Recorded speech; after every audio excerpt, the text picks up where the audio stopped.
সদ্যঘোষিত APSC পৰীক্ষাত অৱতীৰ্ণ হৈ বাইহাটাৰ হাজেই দগাঁও অঞ্চললৈ গৌৰৱ কৰি আনিবলৈ সক্ষম হৈছে পাৰ্থপ্ৰতিম ডেকাই।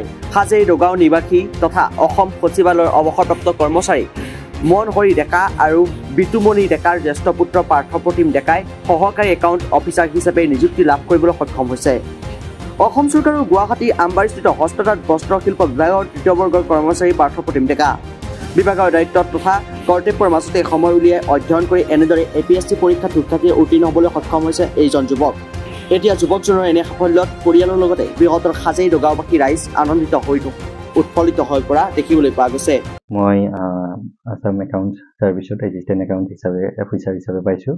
এইটো প্ৰথম হয় আৰু মই এই ক্ষেত্ৰত ধন্যবাদ দিছোঁ মোৰ পৰিয়ালক, মোৰ মা দেউতাক, লগতে মোৰ শুভাকাংক্ষীসকলক তেওঁলোকৰ আশীৰ্বাদ আৰু তেওঁলোকৰ সহযোগিতাৰ বাবে আৰু এইখিনিৰ বাবে মই ইয়ালৈকে আহিব পাৰিছোঁ। এই পৰীক্ষাটোত আসাম একাউণ্ট ছাৰ্ভিচৰ আণ্ডাৰত এছিষ্টেণ্ট একাউণ্ট অফিচাৰ হিচাপে পাইছোঁ।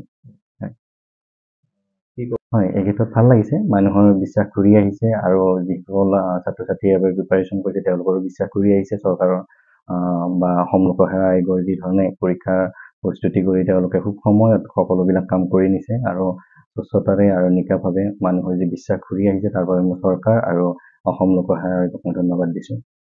হয়, এই ক্ষেত্ৰত প্ৰত্যাহ্বান নিশ্চিতভাৱে আহে। মই হস্ততাঁত আৰু বস্ত্ৰশিল্প বিভাগত কাম কৰি আছোঁ, ছাৰ্ভিচত আছোঁ। তাৰ মাজতো সময় উলিয়াই যিখিনি পাৰোঁ সেইখিনি মই আগবঢ়াই নিছোঁ।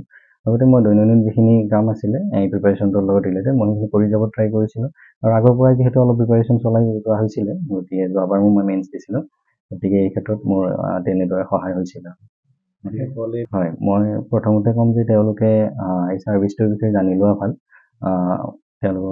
তেতিয়া তেওঁলোকৰ প্ৰস্তুতিৰ কাৰণে সহায় হ'ব। বিশেষকৈ তেওঁলোক যদি গোটেইখিনি জানি লয় এই ছাৰ্ভিচত কি ধৰণে কাম কৰিব লাগে, বিশেষকৈ সততাৰে আৰু নিষ্ঠাৰে যি ধৰণৰ এটা চেলেঞ্জেছ আহে সেইখিনি যদি তেওঁলোক মানসিক প্ৰস্তুতি সম্পূৰ্ণ কৰিব পাৰে তেতিয়াহ'লে তেওঁলোকে চিলেবাছটো চাই ল'ব, কাৰেণ্ট এফেয়াৰ্ছখিনি চাব পাৰে বা তাৰ লগতে ফিলিমছৰ কাৰণে, মেইনছৰ কাৰণে যি ধৰণে বেলেগ বেলেগ চিলেবাছ আছে সেই হিচাপত তেওঁলোক আগবাঢ়ি যাব পাৰে। মই ভাবোঁ ইচ্ছা শক্তি থাকিলে তেওঁলোক সেইখিনি মানসিক প্ৰস্তুতি যদি কৰিব পাৰে তেতিয়াহ'লে নিশ্চয় আগবাঢ়ি যাব পাৰে। আৰু আমি দেখিছোঁ যে বৰ্তমান সময়ত যথেষ্ট সকলো যুৱক বা ছাত্ৰ ছাত্ৰী এই ক্ষেত্ৰত আগবাঢ়ি আহিছে আৰু তেওঁলোক ওচৰে পাজৰে আমি দেখিছোঁ যে তেওঁলোক যথেষ্ট সফলতাৰে এই ক্ষেত্ৰত আগবাঢ়ি গৈছে। বাইহাটা চাৰিআলিৰ পৰা প্ৰতিবেদক ৰিপাব্লিকান। মহানগৰীত উৎকৃষ্ট hotel the villa, Adarshpur bylane number 1। Kahilipara সৰ্বশিক্ষা অভিযানৰ কাৰ্যালয়ৰ কাষতে হোটেল দ্য ভিলাত আছে উৎকৃষ্ট মানৰ সা সুবিধা, য'ত আছে আটকধুনীয়া কোঠা, লগতে পাব লাক্সাৰী সুইট আৰু ডিলাক্স ৰুম।